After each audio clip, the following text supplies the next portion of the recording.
Estamos aquí analizando y reaccionando casi en directo a la comparecencia de Pedro Sánchez. Y antes de entrar en materia sobre la actualización de la situación en la región, sí te quería preguntar, Olga, porque tú de esto sabes muchísimo, de esa España del no a la guerra. Esa España que salió a las calles, ese pueblo español que dijo no a la guerra ya en 2003 y que parece que de alguna forma encuentra hoy una revisión en que hoy, miércoles 4 de marzo de 2026, el presidente Pedro Sánchez en su declaración ha dicho básicamente que respalda el derecho internacional frente a las amenazas del mandatario estadounidense y que la clave es volver a las negociaciones, al diálogo, al derecho internacional y ese no a la guerra. ¿Qué debería pasar ahora, Olga, ya que tenemos esta declaración institucional de esta mañana desde Palacio de la Moncloa por parte del presidente Sánchez? Bueno, lo que debería pasar ahora a nivel internacional es que realmente se volviera a una mesa de negociación y se evitara la continuación de la guerra. El problema es que no vivimos en un mundo de unicornios, vivimos en un mundo real y sabemos que estamos en una Unión Europea con varias potencias que realmente ya desde hace tiempo apostaron por el belicismo, entusiasmadas con el rearme. Alemania hemos visto cómo se reunía ayer con Donald Trump. Alemania ha aumentado su gasto militar, una auténtica barbaridad. Decía el ministro de Defensa de Alemania en el mes de octubre pasado lo siguiente: posiblemente hemos vivido el último verano sin guerra, el último verano en paz. Creo que llevamos asistiendo bastante tiempo a posiciones muy belicistas, muy pro-rearme y muy dispuestas a abrazar profecías autocumplidas. ¿Quién está abrazando públicamente discursos por la paz? ¿Quién está en la Unión Europea tratando de alejarse de posiciones de Estados Unidos? Esto es lo que tenemos que fijarnos en estos momentos, porque lo que se necesita urgentemente es un bloque no solo en la Unión Europea, también fuera de la Unión Europea, porque los estados de la Unión Europea parece que no entienden que se puede diversificar y que se tiene que diversificar en relaciones económicas, pero también en alianzas políticas para tratar de conseguir un bloque internacional contrario a este belicismo, contrario a la guerra, contrario a este bucle y a esta escalada que conduce solo a un lugar. En el momento en el que se han adquirido armas, en el momento en el que se apuesta por más gasto militar, en el momento en el que se apuesta por la cercanía en la política exterior con Estados Unidos, esto conduce inevitablemente a una escalada en algún lugar del mundo. Y lo estamos viendo ya. Esto era una crónica anunciada. Netanyahu lo dijo ayer, lo ha dicho hace unas horas. Esto es un proyecto que Israel baraja, contempla desde hace 40 años. Es un proyecto de 40 años. Lo ha definido así. Es un proyecto que no comenzó ayer ni antes de ayer y que va a continuar, porque en la obsesión y en el diseño de esa idea del gran Israel, una idea colonialista, expansionista y absolutamente ilegal y mortífera además para muchísima gente, Israel continúa su curso. Y lo ha conseguido. Y hoy no estaríamos aquí si la Unión Europea se hubiera plantado contra el genocidio. Hoy no estaríamos aquí si la Unión Europea hubiera tenido una política en favor del derecho internacional que todavía se atreven muchos de sus gobiernos a decir que defienden. Cuando la Unión Europea sigue manteniendo relaciones privilegiadas con Israel, sigue manteniendo unas relaciones de alianza y de socios políticos, comerciales y económicos con Israel. Por eso estamos aquí. Esta es la guerra de Israel y esta es la guerra que una buena parte de Europa está abrazando. Y esto va a tener repercusiones no solo para la gente de la región, esto va a tener repercusiones para todo el mundo, para todo el planeta. Olga, hoy no estaríamos aquí si Europa hubiera actuado de una forma distinta con respecto al genocidio contra el pueblo palestino. Y en ese contexto, si no hubieran permitido el avance de Israel, hay una noticia también que no queremos que quede opacada con las últimas horas que estamos viendo de las reacciones europeas, y es que las tropas de Israel avanzan, siguen avanzando. Y hemos sabido que en las últimas horas han penetrado, de hecho, en el Líbano directamente. ¿Qué significa esto? Porque Hezbollah ya ha hablado de guerra abierta. Olga, ¿qué significa que las tropas de Israel estén, vamos a decir, entrando en más y más zonas del Líbano en este contexto de desestabilización regional?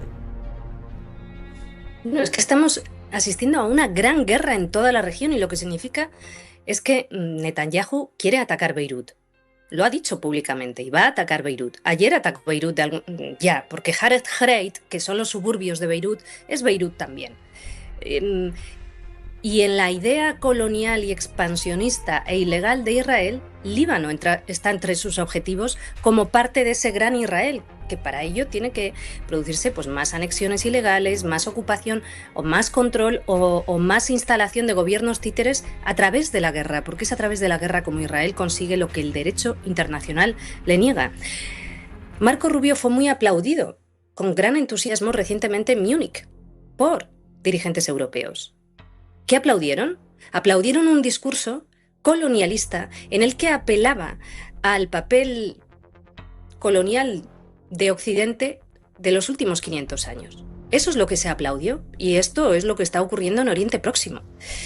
Es decir, el pisoteo del derecho internacional, que nos debilita a todos los pueblos del mundo, a todas las mayorías sociales del mundo, el permiso e incluso la facilitación para que las élites accedan a un proyecto de saqueo y de robo de recursos, de rutas y de imposición de unas dinámicas del comercio en materia energética internacional que favorezcan a Estados Unidos, y esto es a lo que estamos asistiendo.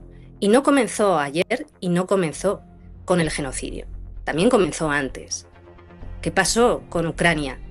¿Qué pasó con el Nord Stream? ¿Qué pasó con la apuesta y ese discurso desde la Unión Europea en 2022 en el que solo se jaleaba la guerra presentada como única opción, como inevitable e innecesaria, y las voces que en 2022 alertábamos del peligro de la perpetuación de la guerra en Ucrania y de la necesidad de públicamente defender posiciones en búsqueda de unas negociaciones inmediatas, éramos criminalizados, tergiversados? Es una profecía autocumplida y una crónica anunciada desde hace mucho. Estamos asistiendo a una apuesta por la guerra. Hemos hablado de esto otras veces. La guerra como proyecto.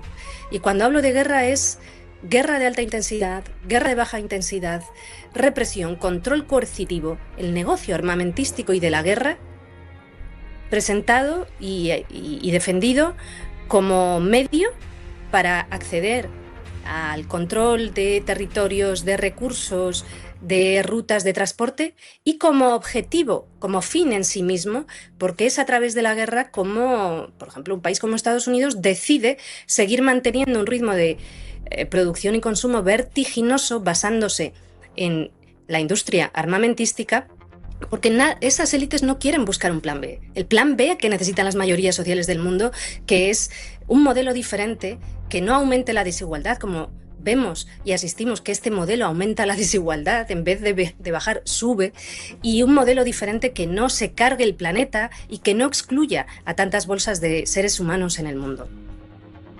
De hecho, Olga, precisamente por este sistema de exclusión de esta guerra regional, hay una pregunta en el ambiente que se está sintiendo ya en los últimos tiempos. Hemos estado hablando de las reacciones de los líderes europeos a los acontecimientos del sábado. Hemos estado hablando mucho de Europa, hablamos mucho de la región.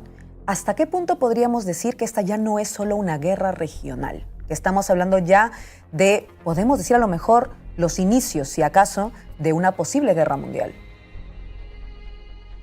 Bueno, es una guerra internacional, la podemos llamar así. Una guerra internacional con muchos puntos interconectados, porque la agresión, el crimen de agresión y secuestro de Maduro en Venezuela está conectado con Irán y con el proyecto internacional de Estados Unidos en el mundo, que es un imperio que tiene un perímetro global. No hay ninguna potencia en el mundo con esa capacidad militar y con esa presencia militar en tantos puntos diferentes del planeta a través de bases militares y de puestos avanzados militares en todo el mundo, ¿no?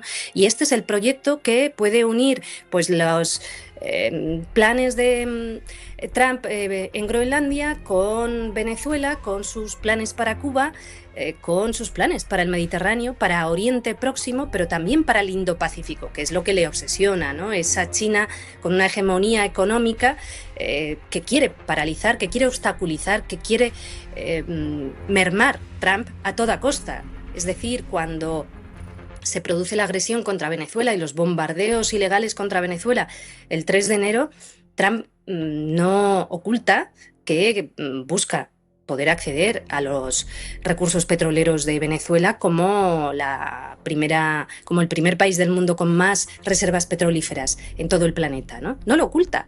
Evidentemente quiere un gobierno afín y quiere un control.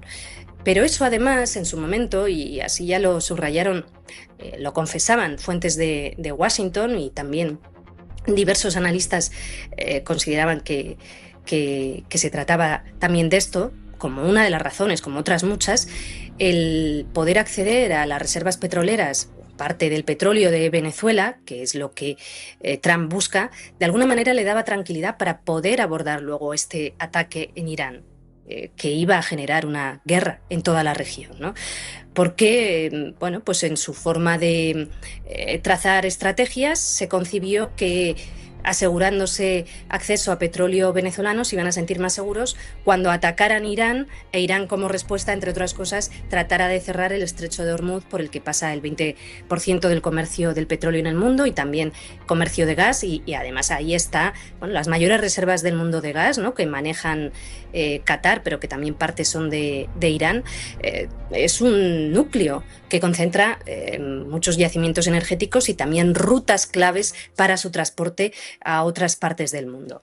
Por lo tanto, Venezuela está interconectado con Irán, e Irán está interconectado también con China, como Venezuela también lo está, porque estamos hablando de dos países que tienen relaciones comerciales importantes con China, ¿no? Y que son relaciones en las que el dólar no es el protagonista. Y esto es lo que Washington quiere evitar, porque quiere el monopolio de este tipo de comercio, sobre todo el comercio energético, ¿no? Y quiere que en estas cuestiones prime y mande el petrodólar, y que estas transacciones se hagan a través del dólar. Entonces, cuando China, el 13,4% de las importaciones de petróleo chinas proceden de Irán, China paga eso o con su moneda, con moneda china, o a cambio de inversión en infraestructuras en Irán. Esto no gusta en Washington y esto se quiere evitar. Y vemos que además, en esta huida hacia adelante sin fin, que lo único que hace es convertir cada vez más regiones del mundo en polvorines muy peligrosos, ahora nuevamente la estrategia para la segunda fase de esta guerra ilegal es hacer uso de los kurdos nuevamente, ¿no? Armándolos, Estados Unidos armándolos, porque en el objetivo de Israel y de Estados Unidos también está el enfrentamiento, la fragmentación en Irán, e incluso una guerra civil que sin duda debilitaría muchísimo no solo al régimen iraní, sino al Estado iraní, porque no es verdad que Israel solo busque derrocar al régimen iraní. Lo que quiere es un Estado débil, e incluso si es dividido y fragmentado, y de ahí nacen 5 estados, pues para él mejor que mejor. Eso es lo que sueñan.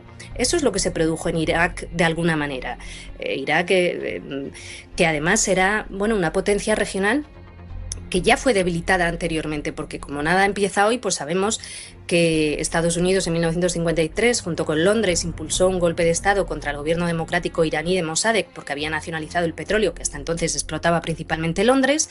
Sabemos que aupó al Shah iraní, que gobernó con autoritarismo y con enorme represión contra su pueblo, y sabemos que luego fomentó en los años 80, durante 8 años, una guerra de desgaste entre Irak e Irán, armando primero al régimen iraquí de Saddam Hussein, pero en un momento dado, para equilibrar la balanza y que la guerra continuara desgastando a dos potencias regionales, introdujo a través de la CIA armamento en Irán, con el que además luego financió a los mujahidines, que fueron prólogo de los talibanes en Afganistán, y a la contra nicaragüense. Y así es como juega sus cartas un imperio como Estados Unidos, y así es como ha jugado en la región. Y a día de hoy sigue apostando por esa destrucción, porque es en el caos y es en la destrucción donde Israel se sienta muy cómodo dominando, y donde también Estados Unidos puede extraer su provecho en la región. Entonces, imaginaros lo que puede suponer en estos momentos que logren que estalle esa guerra civil o esos enfrentamientos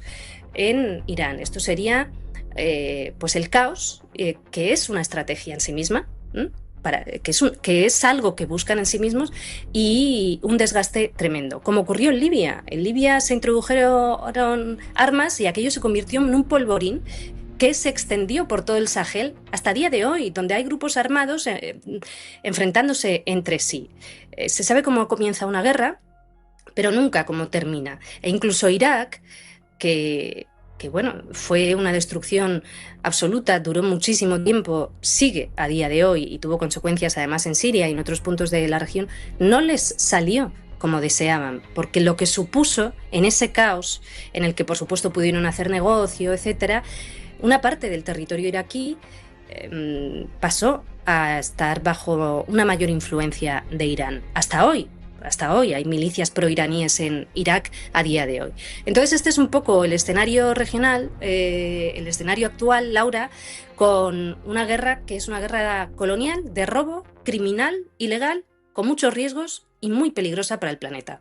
Y como bien has afirmado, una guerra que podríamos describir como una guerra internacional. Me voy a quedar con este concepto para continuar ahora en el debate, en la tertulia. Como siempre, Olga Rodríguez, periodista internacional, muchísimas gracias por tu análisis, porque enriquece muchísimo nuestra mesa de debate. Y además también veo a las personas que nos siguen en el directo comentando y agradeciéndote por siempre estos aportes tan lúcidos y necesarios en estos tiempos de, lamentablemente, guerra. Muchas gracias, Olga. Siempre es un placer. Una cosita más y os la dejo ahí, simplemente la tiro. Sí. Cuando ayer Trump criticó a España, Merz estaba junto a él. Merz, este señor y este gobierno que os digo que está abrazando un aumento sin precedentes del gasto militar, cuyo ministro de Defensa, socialdemócrata por cierto, dijo en octubre que acababa de pasar el último verano en paz y sin guerra para la propia Europa, ¿no? Bueno, ahí lo dejo. Ha sido un placer como siempre, gracias. Nos has dejado como siempre ahí un dulce para continuar el análisis aquí. Muchísimas gracias, Olga Rodríguez.